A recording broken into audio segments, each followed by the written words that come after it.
Allora, iniziamo questo nuovo video sul nuovo Carpool Ride V702BS e vediamo alcune cose che mi avete chiesto.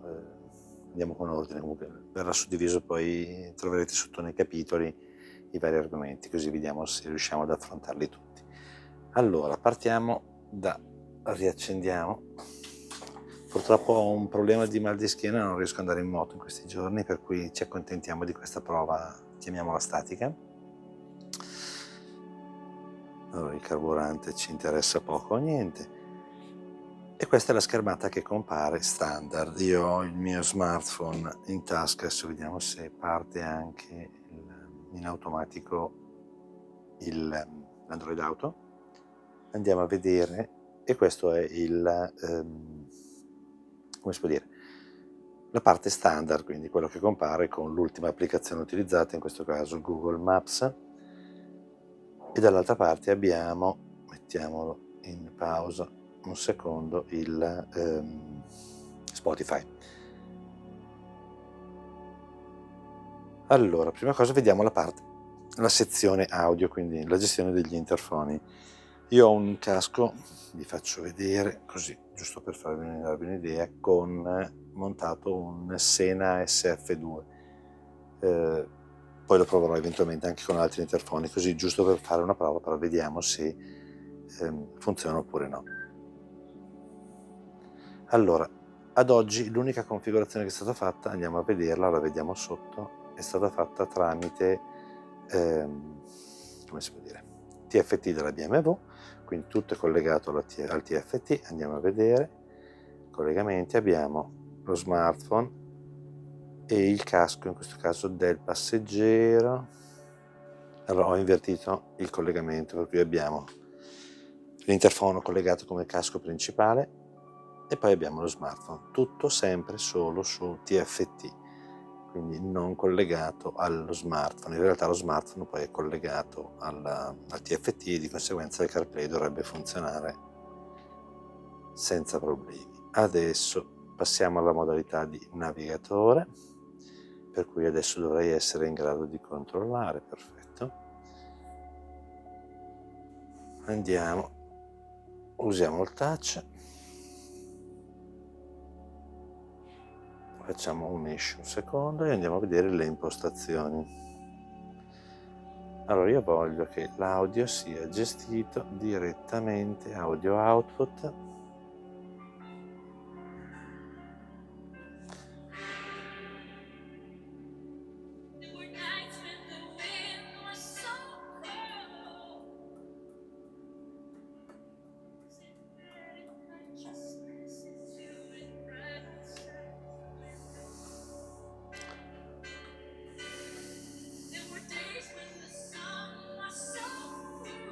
allora la regolazione del volume non sembra funzionare.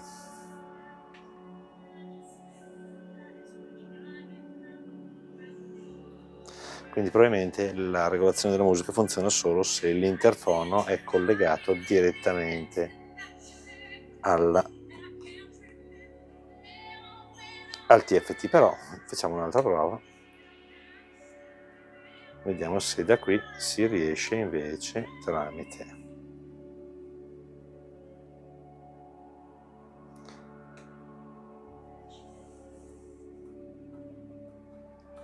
no, non c'è modo tramite rotella di regolare il volume.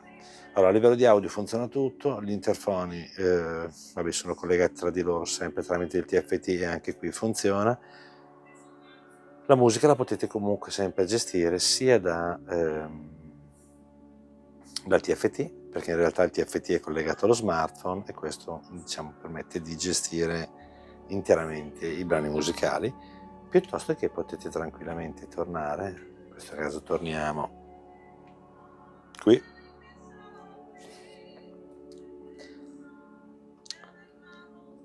e ritorniamo in Android Auto, vediamo se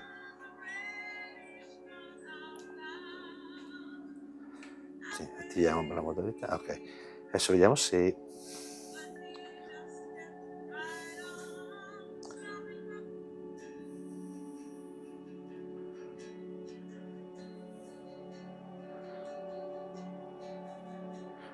vedo che a livello di controller mi sembra funzionare abbastanza bene.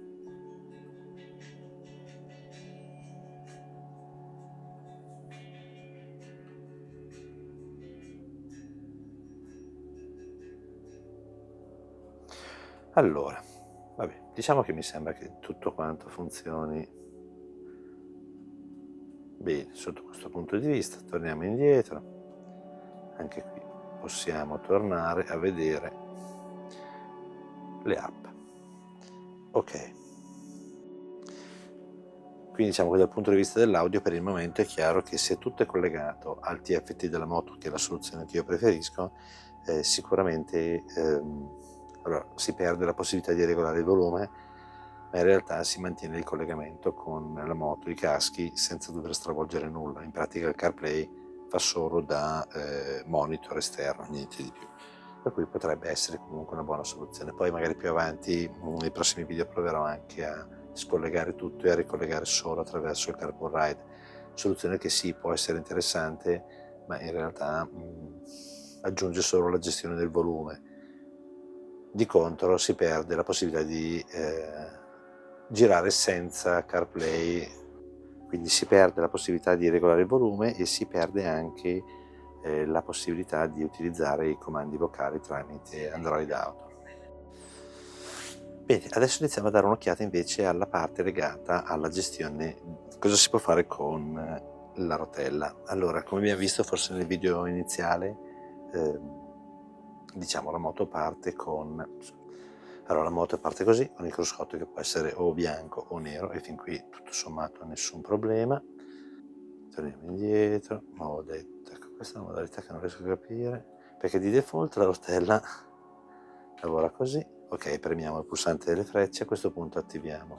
Abbiamo le uniche due funzioni disponibili, una che è la info, dove mostra questa cruscotto, dopodiché abbiamo invece questo che apre il mondo delle app. Il mondo delle app che, diciamo, permette di scegliere tra CarPlay di Apple, in questo caso io non ce l'ho, piuttosto che Android Auto, che è quello che abbiamo visto adesso. Ecco, questo è un problema però, perché ogni tanto si impunta. Adesso poi vedremo se è una questione di primo firmware e magari lo vedremo in un secondo momento. Vediamo se riusciamo a... Vabbè, in questo andiamo alla brutta, lo scolleghiamo e lo ricolleghiamo perché a quanto pare perde proprio la connessione.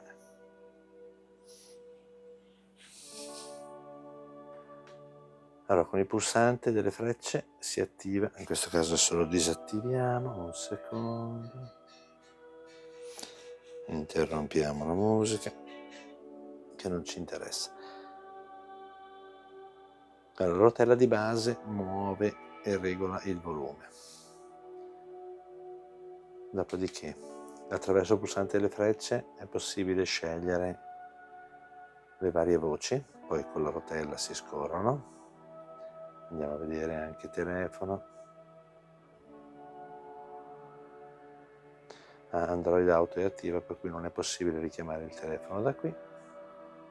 Va bene, audio output, dove è possibile scegliere se utilizzare o meno quindi l'audio proveniente dallo smartphone piuttosto che l'audio collegato al CarPlay.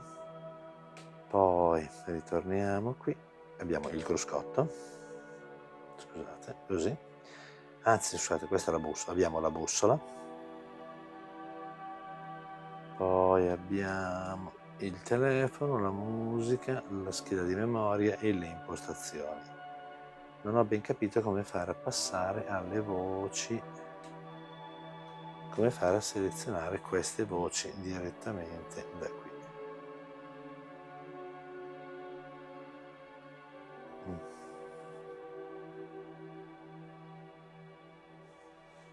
Riproviamo, quindi entriamo qui,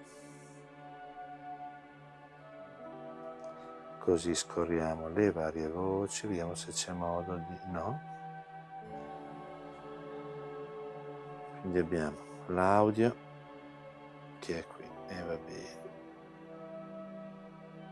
bene, diciamo l'equalizzatore, il Bluetooth, l'attivazione, in questo caso l'ingresso in Android Auto, la luminosità, questo non so cosa faccia, onestamente, forse cambio lo sfondo, non riesco a farvelo vedere ma è così, e poi va bene, ok.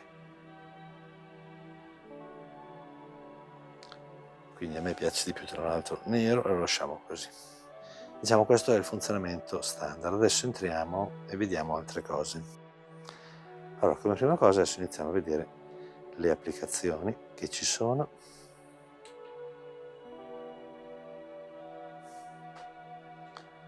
E io andrei direttamente in Android Auto, così ci facciamo anche una piccola panoramica. Ok, qui abbiamo Android Auto, come potete vedere abbiamo la possibilità di zoomare, ridurre, la possibilità di cambiare la vista della mappa, la gestione dell'audio, se è attivo, disattivato, solo avvisi, le impostazioni, in questo caso quelle che sono di Android Auto, o meglio di Google Maps, con la vista satellitare, in questo caso sono in modalità offline, per cui non ho modo di, gli edifici 3D, la guida vocale e poi vabbè, diciamo le solite cose che trovate in Google Maps. Con la rotella però vedete è possibile comunque muoversi senza particolari problemi, anzi poi si preme il pulsante sotto, si splitta lo schermo piuttosto che si passa al menu, che in questo caso vedete sembra poi ogni tanto si blocca, cioè quando ritorno al menu si blocca. Adesso vediamo alcune applicazioni di navigazione. Questa è quella che abbiamo, diciamo, oltre a Google Maps abbiamo la possibilità di scegliere altre applicazioni tipo Waze, che è quella che utilizzo io di solito. In questo caso sono sempre in modalità offline, per cui tutto sommato abbiamo solo ed esclusivamente, però anche qui abbiamo il solito funzionamento con la rotella, non so se si vede, quindi i soliti più e meno. Ah, era già il zoom al massimo, ok. Vabbè, comunque abbiamo sempre la possibilità di andare a richiamare un indirizzo. È vero che non è particolarmente veloce con la rotella, in questo caso è sempre possibile fare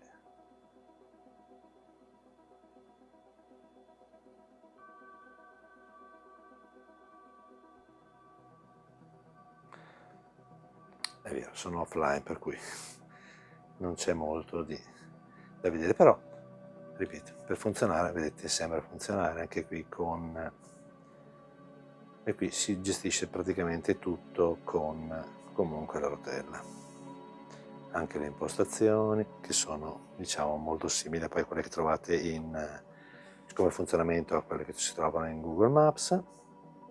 Ok, adesso vediamo di tornare al menu e andiamo a vedere se c'è qualche altra applicazione che possiamo usare. Molti mi hanno chiesto se funziona Osmand, vediamo, l'ho giusto installato però, ok,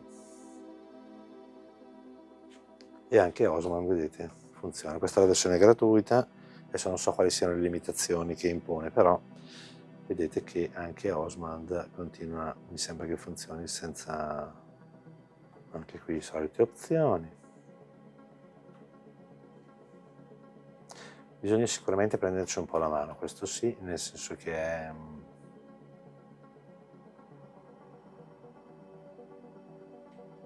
sempre legato diciamo al tipo di applicazione, però bene o male oserei dire che su questa, ripeto, la versione gratuita non ha particolari funzionalità, però mi sembra che ci sia.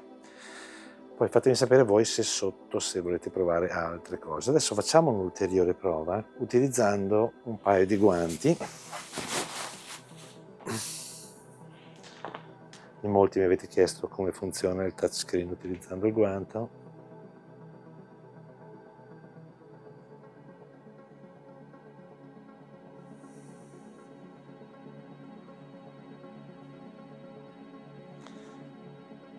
al netto del fatto che ho le mani complete fredde, perché comunque la temperatura qui non è un granché, però mi sembra che non risponda un granché bene. Si è verificato un problema di connessione. Va bene.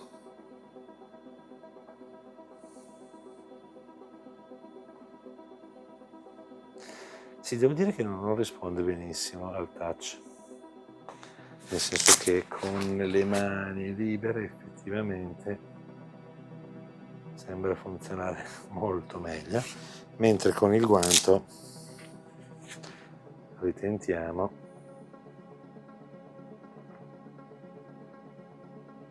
Adesso non so se sono i miei guanti, questi sono quelli dei B&W, però funziona, ma non al top sicuramente. Però devo dire che utilizzando la rotella mi sembra che funzioni abbastanza bene, per cui grossi problemi, a parte qualche impuntamento che c'è, per il resto mi sembra che stia funzionando. Adesso sì, diciamo che va esercitata una buona pressione per far sì che prenda, mentre senza guanti, purtroppo capisco che in moto i guanti siano sicuramente, diciamo, in moto di solito si tengono i guanti, almeno io non guido senza guanti, per cui ecco, questo potrebbe essere abbastanza scomodo, a differenza di magari KG e BMW, dove invece il touch funziona molto bene anche con i guanti, sempre meno rispetto alla mano libera, però devo dire che ci può anche stare. Ok, e adesso vediamo le ultime due domande. La prima è lo spazio che occupa. Allora, non so se riesco a farvi vedere. Il problema del 7 pollici è che effettivamente, non so se si vede, però arriva preciso, per cui non era possibile montarlo in una posizione più interna, cioè la staffa posteriore purtroppo occupa dello spazio, cioè diciamo è distanziata parecchio, semplicemente perché c'è questa parte che deve restare, purtroppo tocca nel supporto originale di BMW. Comunque se vedete non sporge poi più di tanto, sicuramente un po' sì, ma non moltissimo. Ok, adesso vi faccio vedere invece quando si spegne la moto cosa succede, perché molti me l'avete chiesto. In realtà, come tutte le BMW, quando si spegne il quadro elettrico rimane comunque corrente per circa un minuto. Il Carpool Ride comunque vedete va si accorge di questa cosa, visto che è collegato alla centralina, e va in shutdown normalmente. Per cui se utilizzate poi Android Auto, CarPlay, non è necessario ogni volta dover reimpostare l'indirizzo e tutto, semplicemente perché sono all'interno della memoria del telefono, per cui se la navigazione è attiva e spegnete la moto, la fate ripartire, lui non farà altro che ripartire dal punto in cui eravate, senza dover reimpostare l'indirizzo. Questo semplicemente perché, come tutti i CarPlay, anche questo è un modello che tutto sommato si può definire stupido, nel senso che è un monitor alla fine della fiera, e quindi è un monitor esterno rispetto a quello che è lo smartphone. Tutto qui. Tra qualche secondo poi dovrebbe ricollegarsi all'Android Auto in modo completamente automatico, senza diciamo dover ripartire o dover riselezionare nuovamente il tutto.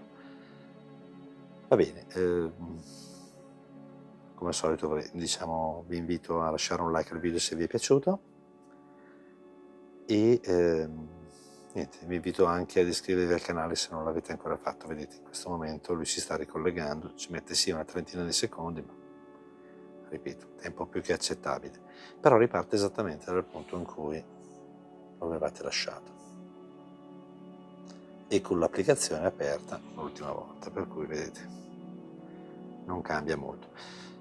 Niente, vi ricordo sempre che comunque in descrizione trovate il coupon sconto del 30% e in questo periodo viene aggiunto anche un ulteriore sconto direttamente al Carpool Ride. Inutile dire che se acquistate attraverso il link che trovate in descrizione ci date una mano, nel senso che sostenete un pochettino il lavoro che stiamo cercando di fare.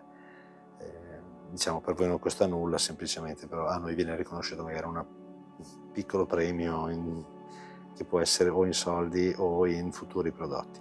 Tutto qui. se avete voglia di acquistarlo e vi interessa, utilizzate il nostro link, ci date sicuramente una mano. E basta, penso di aver detto tutto. Se avete domande o ulteriori curiosità, scrivetemelo nei commenti, cercherò sicuramente di fare dei video appositi, sperando di stare meglio con la schiena e magari riuscire a provare la moto in strada. Va bene, grazie e alla prossima.